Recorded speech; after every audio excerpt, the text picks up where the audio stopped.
تھے, شہباز شریف کی لیلے کے ساتھ تصویر لگا رہے تھے. شہباز شریف بھی آ کے چرا کے وہ تصویر دیکھتے تھے, پھر عطا تارڑ کو انہوں نے کہا کہ ان کو پیچھے ہٹاؤ اور وہ پھر آپ کے پاس آئے. آپ کو یہ پتہ ہے کہ آنکھیں کون چراتے ہیں؟ ان کا جو کیمرہ تھا نا, ان کا مکروہ چہرہ نظر نہیں آ رہا تھا, وہ کیمرے کے لیے آگے بھاگ رہے تھے کہ کچھ ان کے مکروہ چہرے نظر آ جائیں. پھر بھائی دیکھیں, جب چور ہوتا ہے وہ چور ہی آنکھیں چراتے ہیں. بہادر ہمیشہ میدان میں کھڑا ہوتا ہے, ڈٹ کے کھڑا ہوتا ہے, اسے فکر نہیں ہوتا کہ یہ چور ہیں اس لیے آنکھیں چرا رہے ہیں. ان میں کوئی دم خم نہیں ہے, یہ جکڑے ہوئے ناکام ہیرو کی طرح اور قیدی لوگ ہیں, اور یہ بس ایک کسی کا ایجنڈا لے کے بیٹھے ہیں. ان میں نہ کوئی غیرت ہے, نہ کوئی ضمیر ہے, نہ ان میں پاکستانی قوم ان کو مسترد کر چکی ہے. جو بھی بجٹ ہے یہ آپ عوام سے انتقام لے رہے ہیں, لوگوں کو مار رہے ہیں. ان کے یہ دشمن پاکستان دشمن. اچھا, شفیع صاحب, خان صاحب کا نام نیازی جب کہا جاتا تھا پارلیمنٹ میں, تو خان صاحب نے کہا تھا کہ میرا پورا نام عمران احمد خان نیازی ہے. انہوں نے اٹھ کر کہا. تو شہباز شریف نے آپ لوگوں سے اٹھ کر نہیں کہا کہ میرا نام لیلا نہیں ہے, میرا نام شہباز شریف کہا کر شہباز شریف میں اخلاقی جرت تھی, اس کے ارد گرد حصار کھڑا تھا نا, وہ میں اخلاقی جرت ہوتی تو وہ میک پہ آ کے کہہ دیتا یار مجھے لیلا بھی نہ کہے, مجھے خسی لیلا بھی نہ کہے, کوئی تو اپنی وضاحت کر دیتا. یہ خسی لیلا کیا ہے وہ آپ سمجھتے ہو, وہ جو ہے نا بڑے تجربے کار لگ رہے ہو آپ, ان چیزوں سے واقف ہو, میرے سے نہ پوچھیں. ہاں, یا پھر میں آ جاؤں تو پھر وہ بھابھی سے پوچھ لوں گا کہ ہمارے جوان کی کیا پوزیشن ہے. کا لیلا شہباز شریف, بڑا لیلا نواز شریف, اور آگے جو ہے نا یہ لیلا خسی لیلا تھا. اور یہ خسی لیلا جو ہے نا اس نے تباہی کر دی سسٹم کی. جو انتہائی بیکارے لوگ ہیں, گندے لوگ ہیں, کرپٹ لوگ ہیں, نااہل لوگ ہیں, اور یہ اینٹی عوام ہیں, تو ان سے یہ کوئی امید نہیں رکھی جا سکتی. اچھا, آپ کہہ رہے ہیں یہ جو لیلا ہے اندر یہ خسی لیلا؟ ہاں, یہ خسی لیلا ہے نا, اور یہ لیلے میں زبان بھی نہیں ہے. جب یہ خسی ہوتا ہے اس میں زبان نہیں ہوتی, وہ ویسے پڑا رہتا ہے, ایسے آ کے نیچے پڑا رہتا ہے. جی حضوری, تو یہ ہاں جی حضوری, تو آپ کو میں غلط تو نہیں کہا, میں نہیں کہہ رہا, یہ 25 کروڑ عوام کہہ رہی ہے. نہیں سر, یہ چھترا تھا, دلباتا لیلا تھا, تھا کیا؟ بھائی ٹیڈی لیلا اور خسی لیلا, ٹیڈی بھی نا پاور والا ہوتا ہے, تکڑا ہوتا ہے. نہیں جڑے تصویر چاہتی ہوتی ہے وہ ہی ہے. صحیح, میں تو تصویر ہوتی ہے, اب تصویر میں بھی تو خاموش ہے, مگر یہی دیکھیں میں غلط نہیں کہہ رہا. یہ خسی ہے نا, نکارے ہیں نا, خسی نکارا ہوتا ہے نا, تو اس میں کچھ بھی نہیں ہوتا. میں مزید اور کچھ نہیں کہنا چاہتا. اس کے اوپر کیا کہیں گے؟ یہ تو دیکھیں جی, ہم اپوزیشن ہیں, ہم دلیل سے اندر اپنا کیس پلیڈ کریں گے, قوم کو ان کی حقیقت بتائیں گے. آنے والے دن جس طرح یہ پہلے ایکسپوز ہو چکے ہیں, یہ تو شکل دکھانے کے جوگے نہیں رہے. ان کی تو پوری قوم نے اس بے دردی سے ان کو ریجیکٹ کر دیا ہے کہ ان کی سیاستیں ختم ہیں. اور اب یہ جو سمیع اللہ سے کلیم اللہ والی اپروچ ہے, اب تو پیپلز پارٹی بھی ان سے نالا ہے. یہ ایک دوسرے کے اقتدار کے لیے اور تصویر کے لیے اور اپنی ذاتی مفاد کے لیے اس حد تک جا چکے ہیں کہ خاندانوں میں ان کے جو کچھ ہو چکا ہے.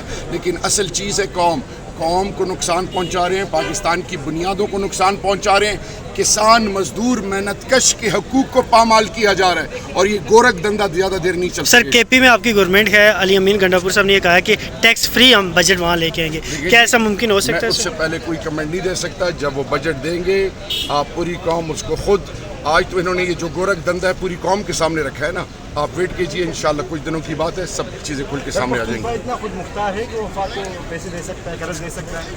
دیکھیں, تیل اور گیس کوارٹ ہنگو کرک ہم اربوں روپے نیشنل ایکسچیکر میں دیتے ہیں. بجلی کہاں سے آتی؟ اوورسیز پاکستانی ریمیٹنسز جو بیچتے ہیں. خیبر پختونخوا کے کتنے لوگ ہیں؟ خیبر پختونخوا سے مختلف چیزوں میں جو پیسے وفاق کے پاس جاتے ہیں, بدقسمتی سے یہ خیبر پختونخوا کو اپنے بنیادی حقوق نہیں دے رہے. پہلے میری رائلٹی نہیں ہے, ان کا مینڈیٹ جعلی ہے, ان کے عہدے جعلی ہیں. ان کو پاکستان کی عوام سے لینا دینا کیا؟ سطح غربت سے لوگ زیادہ جو مہنگائی کی چکی میں پس رہے ہیں وہ بڑھتے جا رہے ہیں. کوئی ریلیف نام کی چیز نہیں ہے. انہوں نے کوئی اپنے وہ جو سیکس مارجنس تھے, جو گولز تھے, وہ اچیو نہیں کیے. اور میں ایک چیز آپ کو بتاؤں, یہ گورکھ دھندا ہے, الفاظ کا ہیر پھیر ہے. اور یاد رکھیے, جب بھی آپ عوام اور بنیادی حقوق سے عوام کو پامال کرتے ہیں تو اللہ کی پکڑ آتی ہے. یہ پہلے ہی وہ لوگ ہیں جو اللہ کی پکڑ میں آئے ہوئے ہیں. دوسری چیز یہ کہ اس بجٹ سے جو عوام کی بنیادی حقوق کو پامال کرنا, مثال کے طور پہ بجلی کے پی کے کو ذلیل اور رسوا کیا جا رہا ہے ہر ایک مد میں. اگر آپ دیکھیں ان کے حلیف پیپلز پارٹی بھی کیا کہتی ہے, پوری قوم ایک چیز پہ متفق ہے کہ یہ جو فارم 47 کے جو بینیفیشری ہیں ان کا کوئی لینا دینا نہیں ہے. جب ایک شخص کو اپنے گھر کے افراد سے کمٹمنٹ ہی نہ ہو, ان کے غم اور خوشی میں شریک نہ ہو, جب سب کچھ باہر ہو, ان کو پاکستانی قوم سے کیا لینا دینا. جب اپنوں نے دھتکارا ہو تو کیسے قوم کے فیصلے. آپ لوگوں نے عمران خان رہا کرو کے نعرے لگائے, نہ کہ بجٹ پہ آپ لوگوں کو چاہیے تھا تجاویز پیش کرتے, کچھ بات کرتے. آپ لوگوں نے صرف اس چیز پہ نعرے بازی کی کہ عمران خان کو رہا کرو. ہم نے الحمدللہ تھرو آؤٹ پروٹیسٹ کیے, جو اپوزیشن کا حق ہے. ہم نے ہر ایک نعرہ لگایا, کسان دشمن, مزدور دشمن, عوام دشمن, صنعت کار دشمن.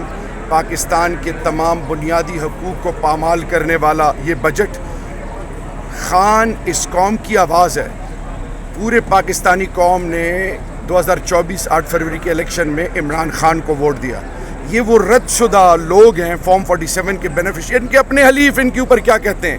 یہ اعتماد تو کھو چکے ہیں, لیکن ان کی ناسمجھی, ان کی غیروں کی سوچ پر چلنا اور IMF کی اندھی تقلید کرنا, یہ گورکھ دھندا ہے, قوم کے ساتھ دھوکہ ہے. اور یہ انشاءاللہ ایکسپوز تو پہلے ہو چکے ہیں, یہ اور ایکسپوز ہو رہے ہیں. KPK کو بجلی, گیس, باقی چیزیں PSDP میں صرف 54 کروڑ KPK کے لیے انہوں نے رکھے ہیں. اینڈ ورسٹ آف آل, یہ پاکستان کے آنے والی نسلوں, پڑھے لکھے لوگوں کی جماعت ہے, مڈل کلاس کی ہے پاکستان. یہ ہم نے بجٹ وزیر اعظم کو دیا تھا جب ہم ملے تھے وزیر اعظم سے عید سے کچھ روز قبل.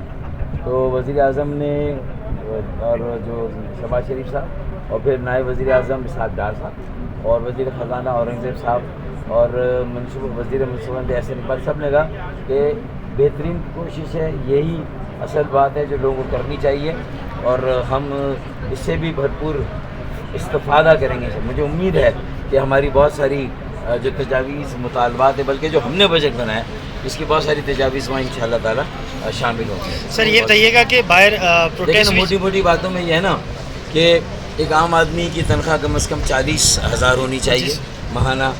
جو تنخواہ دار طبقہ ہے اس پہ انکم ٹیکس کی جو سیلنگ ہے 6 لاکھ کی, اس کو 15 لاکھ کم از کم کرنا چاہیے. یعنی ماہانہ 1.25 لاکھ جو کمائے اس پر انکم ٹیکس لگنا چاہیے, اس سے کم پر نہیں لگنا چاہیے. تو یہ 2 باتیں کی. تیل, بجلی, گیس کی قیمتوں کو کم کرنا چاہیے, اور اس کے لیے جو ان تینوں اشیاء پر جو سیلز ٹیکس لگا ہوا ہے 17% کا, وہ کم کر کے بتدریج 15 اور پھر 13 اور پھر 11% تک لے جانا چاہیے پورے سال میں. 9% تک, پر 17% سے اسے 9% کیا جائے. تو یہ ہے ہمارا. اس سے مہنگائی بھی ختم ہوگی, بے روزگاری بھی ختم ہوگی, اور سرمایہ کاری کا عمل بڑھے گا. کاسٹ آف ڈوئنگ بزنس بھی ٹھیک ہوگی, اور جو مارکیٹ ریٹ 11% ہے اسے اور کم کر کے اسٹیٹ بینک کو چاہیے کہ 9% کرے. یہ ہمارے بنیادی تجاویز اور مطالبات ہیں. سرکاری ملازمین باہر احتجاج کر رہے ہیں, وہ کہہ رہے ہیں 5% تنخواہوں میں اضافہ کیا جا رہا ہے. 20%. تو کیا حکومت آپ کی تجاویز مانے گی؟ سرکاری ملازمین کی تنخواہوں میں 20% اضافہ ہونا چاہیے. یہ بجٹ تو MQM پیش کر رہی ہے پاس کروانے کے لیے, تو کیا یہ پاس ہوگا؟ پھر ہم تو پوری محنت کریں گے کہ یہ والا بجٹ پاس ہو. اگر نہ مہنگائی میں کافی ہے, اور کیا یہی اضافہ ہے یا ابھی بجٹ پیش ہونے کے بعد کوئی اور خوشخبری؟ سب سے پہلے تو پہلی خوشخبری جو میں نے آپ کو دی تھی آپ کے چینل پر بیٹھ کر آپ کے شو میں, کہ آپ کی تنخواہوں پر جو ٹیکس لگا ہے وہ سارا جو انشاءاللہ وہ کٹ ڈاؤن ہوگا, وہ آپ کو خوشخبری ملے گی. باقی ساری چیزیں لیٹ اس کو ذرا پریزنٹ ہونے دیں. یہ ابھی جتنی بھی چیزیں ہیں ساری سپوزیشنز میں ہیں, اور اس کے بعد یہ ڈیسائیڈ ہوگی کہ کون سی چیز کہاں پہ جا کے رکتی ہے. لیکن ایک بات آپ تسلی رکھیں کہ وہ پاکستان جس کے لوگ ٹوٹنے کے خواب دیکھ رہے تھے, کوئی اس کو صومالیہ بنا رہا تھا, کوئی سری لنکا بنا رہا تھا, کوئی اس کو پتہ نہیں ایتھوپیا بنا رہا تھا, الحمدللہ اس ٹوٹتے لرزتے اور اس کی ایک بے جان اکانومی کو ہم بچا کے نیا کو بھنور سے نکال کے ہم لے آئے ہیں. آپ کو محسوس ہوگا کہ یہ والا بجٹ پچھلے سال سے بہتر ہوگا, اور اگلے 2-3 بجٹس میں انشاءاللہ آپ ایک خوشحال پاکستان. ٹیکس کی بات کی جا رہی ہے, سرکاری ملازمین 600% 600 ارب کا ٹیکس دیا, جبکہ تاجر جو ہیں وہ ٹیکس اتنے نہیں دے رہے. تو کیا سمجھے خرابی کہاں پہ ہے؟ میرے خیال میں اب جو آپ کے پاس یہ جو نیا پلان آپ دیکھ رہے ہیں کہ جو بندہ ٹیکس نیٹ میں ہوگا اس کی زندگی آسان ہوگی, اس کو سہولیات بھی ملیں گی, وہ فیسیلیٹیٹ بھی ہوگا, اور اس کو چیزیں سستی بھی ملیں گی, اس کی زندگی میں بڑی آسانی آئے گی. تو یہ نیا سسٹم جو ہے جو بیرون ملک پوری دنیا میں کامیابی سے رائج ہے, ہم اس نظام کی طرف بڑھنے لگے ہیں. انشاءاللہ آپ سب کو